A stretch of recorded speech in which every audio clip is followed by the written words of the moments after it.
Imagine driving 12 hours through a blizzard, holding a warm pie and gifts for the family you've supported for years. And your mother opens the door and says, "You've got the wrong address." Standing on the doorstep was me, a daughter no longer welcome in the house that once called family. And in a moment, I heard the truth that erased all of my childhood, all of my years of helping, all of my memories of love. I'm Sarah Jenkins, 32-year-old woman, and for the life of me, I still don't understand how I didn't see it coming, how I didn't feel the rot under the wallpaper of my own family sooner. Maybe that's the thing about growing up in a house built on guilt. You learn to ignore the cracks because the alternative is admitting the whole place is unlivable. It's weird writing this because even now my chest tightens when I say the words out loud. My mother and brother used me. Not metaphorically, not emotionally, literally, financially, strategically. Like they were running a long con that I didn't even realize was happening because I was too busy trying to be the good daughter. Brenda, my mother, used to say that I was the reliable one. What she meant was the bank. Mark, my younger brother, was the charming one. Translation: the parasite who never heard the word no in his entire damn life. But if you'd asked me a year ago, I'd have told you they were my people, my roots, my home. That's the part that really hurts when I replay everything. Growing up, it was always Brenda and me holding the house together. Dad bailed to Florida with some spray-tanned yoga instructor when I was 15, so I picked up the slack while Brenda worked late shifts. I cooked, I babysat Mark, I learned to stretch grocery money like it was an Olympic sport. I thought that made us close, like a team forged in fire. But teams don't treat their MVP like a walking ATM, do they?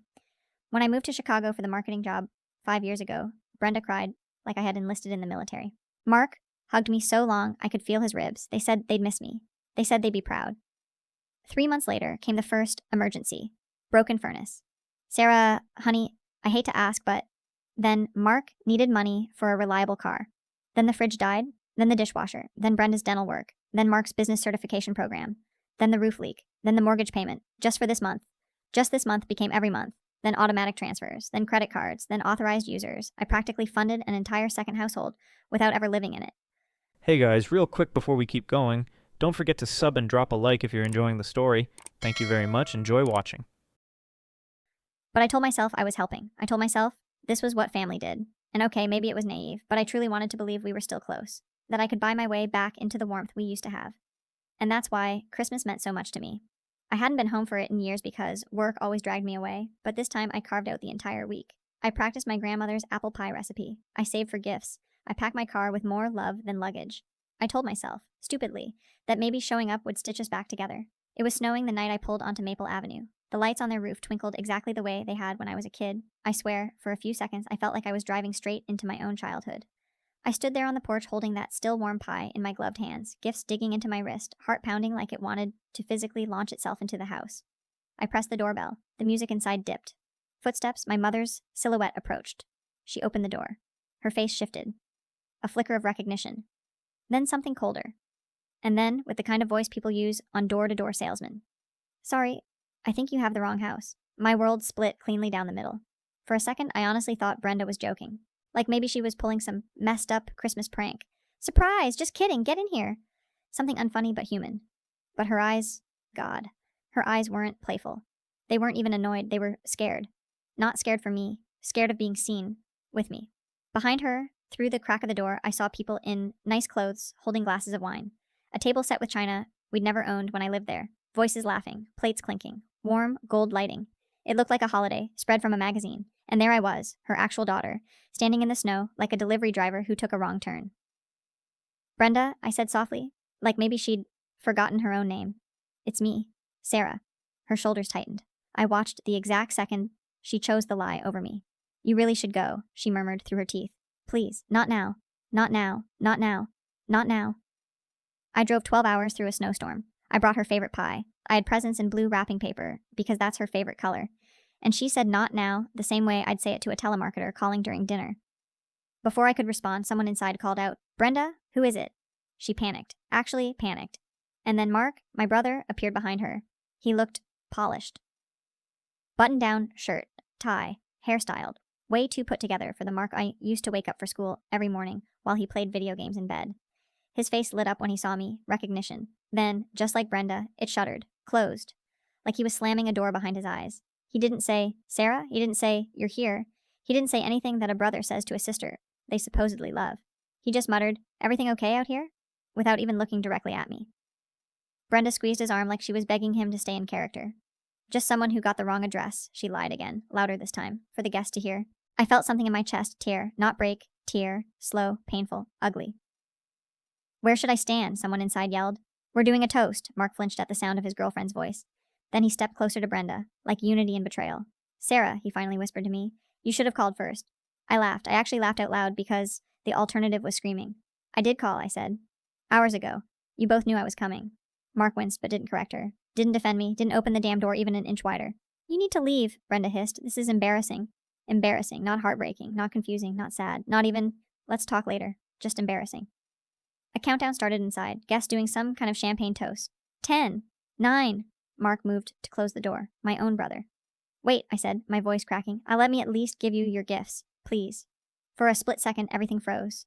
All three of us just standing there, the snow falling, the music humming from inside, heat billowing past them, while the cold ate through my coat.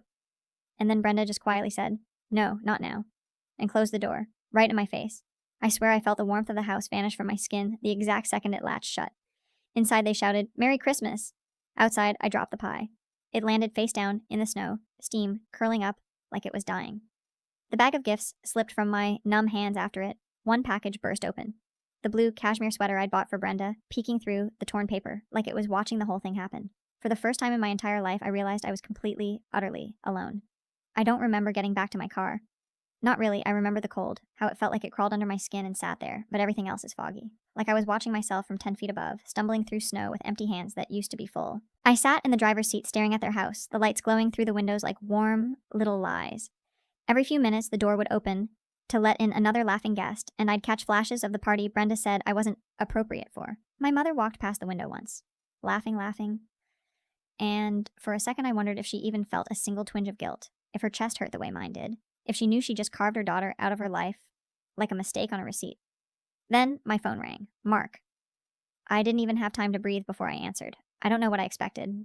A heartfelt apology? A whispered, come back, I'll sneak you in? Something human. What I got was, hey, don't be mad. Don't be mad. That's what you say when you dent someone's car, when you spill wine on their rug. Not when you help your mother pretend her own daughter doesn't exist. I'm in my car, I said. What the hell was that, Mark? He sighed like I was the one being dramatic. Look, Brenda told everyone you weren't coming. We have important people here. It would have been awkward. Awkward? My voice cracked from how hard I tried to swallow the scream building in my throat. I'm your sister. You always take things too personally, he muttered, and I swear, something inside me tilted. We can meet tomorrow, coffee or whatever, just not tonight. Coffee. As a consolation prize, like a pity hangout for an acquaintance. I was about to reply, something half broken, half angry, when everything changed. He didn't hang up. I don't know whether he dropped the phone or thought he did, but suddenly I heard footsteps, muffled chatter, and then Mark's voice again. Only this time, he wasn't talking to me. He was bragging. Crisis averted, he said, laughing. She bought the hotel story. She still thinks helping with rent means she's automatically included. Every word sliced through me like a razor. A woman giggled in the background, probably his girlfriend. Then Brenda's voice floated in, sharp as ice. She's always been needy, all that constant talking, wanting emotional connection. It's exhausting. Another voice chimed in, one of their classy new friends. At least her money's useful. More laughter, louder, harder. Laughter at me. Then Mark again. We all know she'll send more eventually. She always does. The numbness hit so fast I thought I might black out. I held the phone to my ear and listened as the people I loved most in the world mocked me like I was some tragic punchline. I couldn't even cry. I couldn't breathe. I just sat there gripping the steering wheel so hard. My knuckles went white. When the call finally dropped on its own, I stared at the dark screen in my hand. The truth settled like a dead weight in my chest. They weren't confused. They weren't stressed. They weren't making a mistake. They had used me for years. And they weren't even ashamed. Something inside me went very, very still. Then another part began to burn. A small flame at first, then hotter, then brighter. Because if they saw me as an ATM, then they were about to find out what happens when the ATM breaks. I don't remember starting the car, but I remember the moment the heater blasted to life and lit up the crushed snowflakes, melting on my jacket. It was like waking up underwater, choking on a truth too heavy to swallow.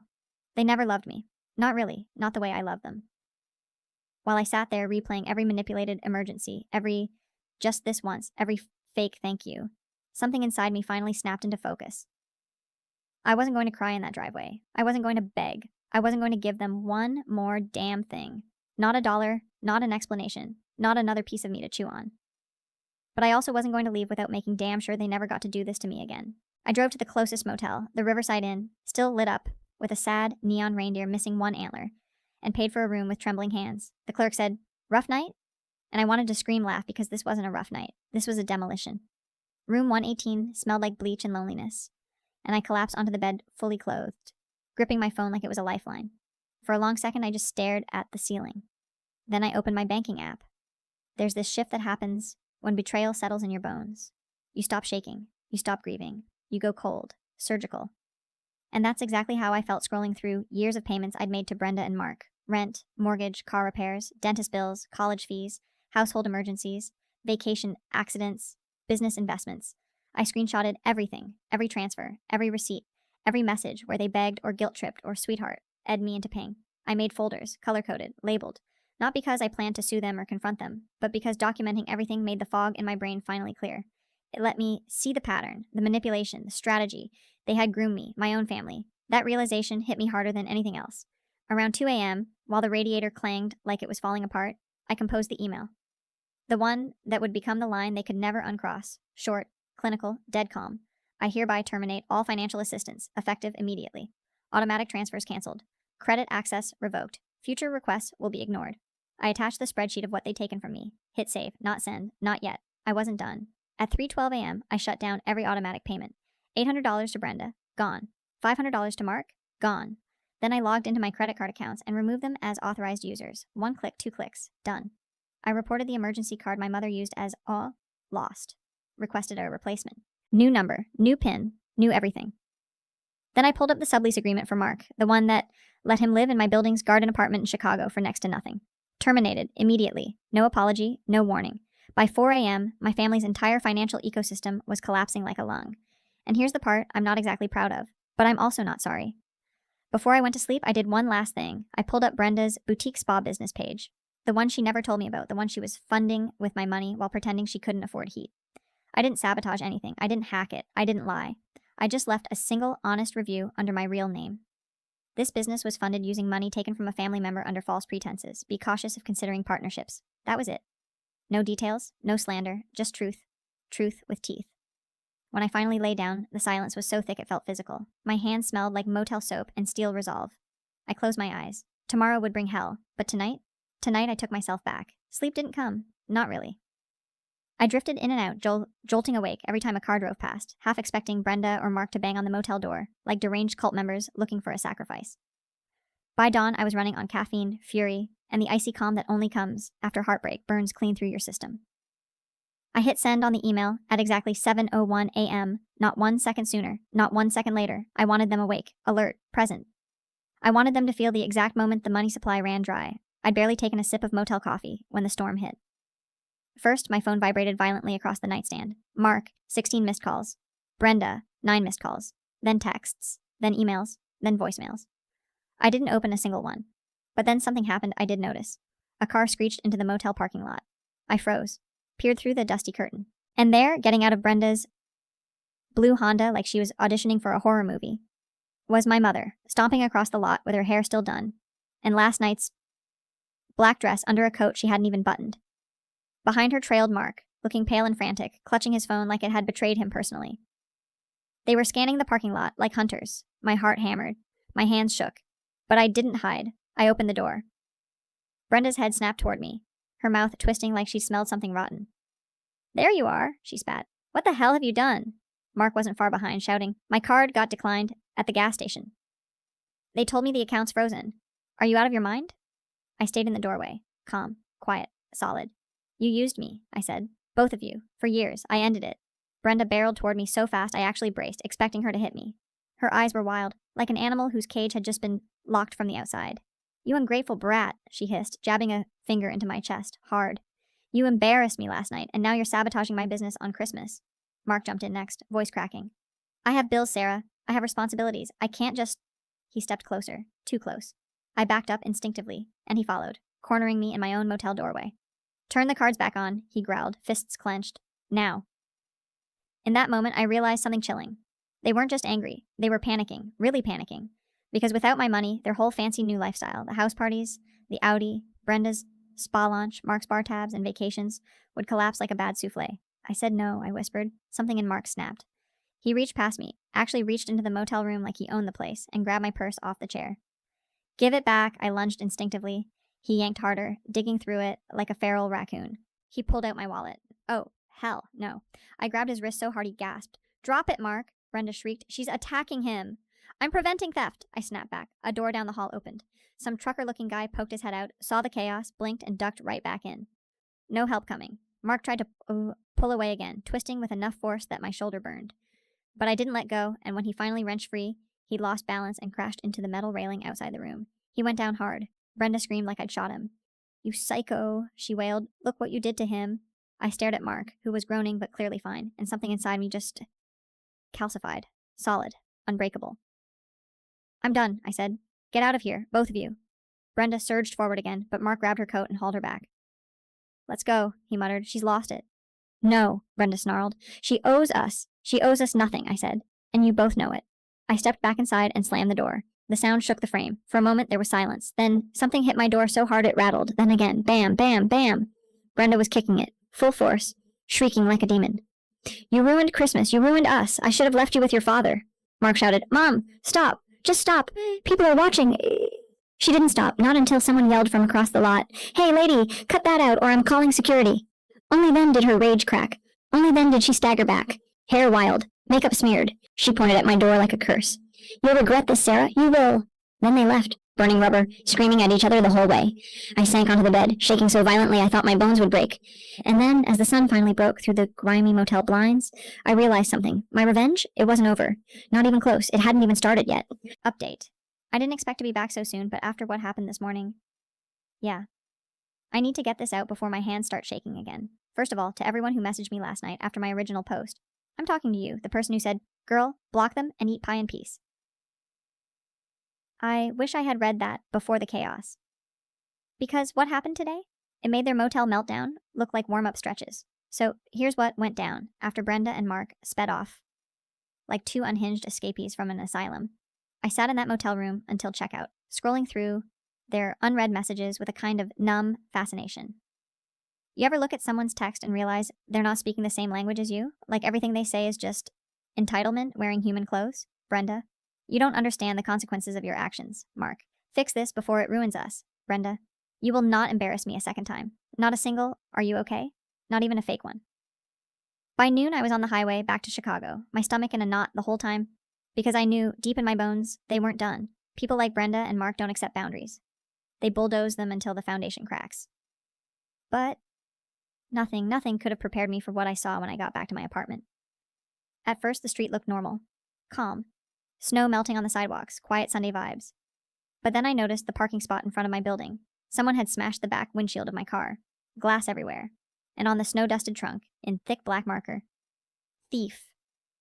I froze so hard my breath caught. My first instinct was denial. Maybe it wasn't about me. Maybe some teenagers just... Then my neighbor, Clara, opened the building door, holding a mug of tea and a look on her face like she'd been waiting for me. Oh, Sarah, she whispered, hurrying toward me. I'm so sorry. It was them. My heart dropped into my shoes. Who? But I already knew. Your mother and brother, they showed up an hour ago, banging on the front door, screaming your name. When no one let them in, your mother snapped. Clara gestured at the car. She used a tire iron. I've never seen someone so unhinged. I had to sit on the curb because my legs almost buckled. My own mother, my own brother, destroying my property on a public street because their free ride was over. They kept shouting that you stole from them, Clara said quietly, that you ruined their lives. I laughed. A broken, bitter sound that didn't feel like it belonged to me. Did they say anything else? Clara swallowed hard. Your brother told everyone watching that you lied about helping them and kept all the money you promised. He said you owed them thousands. I stared out at the glittering glass on the asphalt, sparkling like the remnants of something delicate and dead. This wasn't anger anymore. This was character assassination. This was them dragging my name through the dirt publicly because they were terrified of losing control. I called the police, filed a report. An officer came, took pictures, asked if I had reason to suspect the perpetrators. Yes, I said. My mother and brother. He blinked, didn't argue, didn't refuse to believe me, just wrote it down. As he was leaving, he handed me a card. You may want to consider an order of protection, he said gently. This isn't normal family conflict. No, it wasn't. It never had been. And here's the part most of you will appreciate. Remember that cafe down the street from my building, the one with outdoor cameras? Yeah, footage, crystal, clear, footage. Brenda, in her tan coat, arm raised, smashing my window like she was hitting a piñata. Mark pacing nearby, shouting into the street like a deranged prophet. I stared at the footage on the barista's iPad. Something inside me clicked into place. Rage? Yes, but not chaotic rage. Cold, precise rage. The kind that comes with strategy. Because if they wanted to paint me as the villain, fine. I'd show them what a real villain looked like. And the sweetest part? It wouldn't cost me a single cent. My revenge wouldn't touch their wallets. It would crush something they valued far more. Their reputation, their social standing, their carefully curated new life. And I knew exactly how to do it. I didn't sleep that night. Not because I was scared anymore. Fear had burned off hours ago, replaced by something steadier, sharper, like a needle. I kept replaying the footage of Brenda smashing my car window, swinging that tire iron like she was reenacting The Shining. Mark shouting in the background, "She stole from us!" loud enough for half the block to hear. If they wanted a public spectacle, fine. I would give them a public reckoning. And the best part is, I didn't have to exaggerate. I didn't have to invent anything. All I had to do was hold up a mirror to who they actually were. So I started with the one thing Brenda prized more than money: her spotless reputation. The boutique spa she was trying to open relied on partnerships, investors, and the good graces of the upscale women she had courted for years. The same women who were at that Christmas party. The same women who had watched her brag about Mark's career, her new circle, her fresh start. I drafted a very polite email. No insults, no emotion, just receipts, screenshots, statements, pictures of my smashed car, and the police report number. And most importantly, the clip of Brenda in full berserker mode, destroying my property while shrieking that I owed her. I sent it directly to her business partner, Richard, her spa's future landlord, the investors she bragged about, the women from her country club circle, the important guests from Christmas Eve. Their emails were posted publicly online for their businesses. Subject line: context you deserve before entering business with Brenda Jenkins. The moment I hit send, something in me uncoiled. Not satisfaction, not vengeance, just relief. But I wasn't done. Because Mark had his own universe of lies propping up his life, his girlfriend, the people he networked with through Brenda, and all the acquaintances who thought he was some ambitious entrepreneur working on something big. I forwarded the same evidence to them. Again, calm, factual, no drama. Then I posted the footage publicly, not on my profile, not on a rant thread, on a neighborhood community safety page with 40,000 plus local members. Caption: my car was vandalized today by 2 individuals. Police report filed, posting for safety and public awareness. Their names are Brenda Jenkins and Mark Jenkins. The video showed her face clearly, showed him clearly, showed every bit of their madness. Within minutes, comments exploded. "Oh my god, that's Brenda from Maple Ave. She has a spa opening soon, right? Isn't that her son who borrowed money from everyone years ago? Do not do business with these people. Call the police, girl. Protect your peace. That woman looks unhinged." I didn't respond. I didn't need to. By noon, an investor replied to my email. "Thank you for this information. We had no idea." By 2 p.m. Another. "We are withdrawing from the project immediately." By 3 p.m., Richard, the business partner, called me. I didn't pick up. His voicemail, though? Oh, that was a masterpiece. Sarah. I don't know what to say. This behavior is unacceptable. I'm dissolving the partnership. Please know I had no idea your family dynamic was like this. I wish you healing. Translation: the spa was dead. Brenda's entire identity? Gone. But karma wasn't done. At 5:41 p.m., Mark's girlfriend, the Aspen Trip girl, messaged me on Instagram. "Is this real? Did he actually do this? Did he lie about everything?" I didn't respond. She blocked him publicly and posted a story calling him a manipulative, violent freeloader. By the evening, Mark's entire online presence was in flames, people commenting on his photos, tagging him in the community post, calling him a scammer. I didn't add a single word, not once. Because here's the sweet secret. Revenge feels different when you don't have to lift the knife. You just let the truth do the cutting. And that night, as I sat by my repaired window with tea Clara brought me, I finally felt my lungs expand fully for the first time in maybe my entire life. But I knew something else too. Brenda and Mark weren't just defeated. They were humiliated, exposed, cornered. And people like them, they don't disappear quietly. I had no idea just how far they'd go next. Update 2? I didn't plan to write another update. Honestly, after the revenge unfolded and their worlds collapsed, I was ready to disappear off the internet for a while. But something happened today that shook me in a way I didn't expect. Not badly, not painfully, just in a way that made everything come full circle. But before I get to that moment, I need to finish the story of what happened right after the public fallout. Because, like I predicted, Brenda and Mark didn't go quietly. When the spa investors pulled out, when the community page dragged them, when Mark's girlfriend dumped him and aired his lies publicly, they imploded together in one massive, ugly meltdown. The next morning, around 6 a.m., they showed up at my apartment building again. Not to apologize, not to reflect, but to scream. The kind of scream that shakes you awake before your alarm. Clara texted me from downstairs. "Stay inside. Police already called. Apparently, Brenda had brought garbage bags full of torn up papers, old holiday cards I'd written, childhood drawings, my high school photos, things she had kept for decades and now scattered all over the sidewalk while yelling, "Fake daughter, fake love, fake family." Mark was pacing behind her, red faced, yelling at pedestrians not to believe her lies, insisting I ruined their financial stability and destroyed their reputations. I watched from my window as officers separated them. Brenda was crying, screaming, shaking so hard she dropped her purse. Mark looked like someone ripped the floor out from under him, angry, lost, pathetic. But here's the truth. I didn't feel satisfaction. Not anymore. Just distance. A kind of emotional border I never knew I could build. The officers issued a formal no-contact warning. One even walked up afterward to check on me. "Do you want an order of protection?" he asked gently. "Yes," I said. I really do." And that was that. The legal wall went up. Brenda and Mark couldn't contact me, come near me, or show up to my building again without risking arrest. For the first time in my life, I felt safe. Months passed. Real life filled the space they used to occupy. Therapy, work, weekends with Clara and the neighbors, photography classes, dinner nights, quiet mornings where my phone didn't explode with financial demands. I felt myself becoming someone I didn't recognize, but in a good way, stronger, calmer, whole. When spring arrived, I took a trip alone to a lakeside cabin. No guilt, no anxiety, no emergency transfers, just peace. And then, almost a full year after the Christmas Eve they shut the door in my face, something happened that I didn't see coming.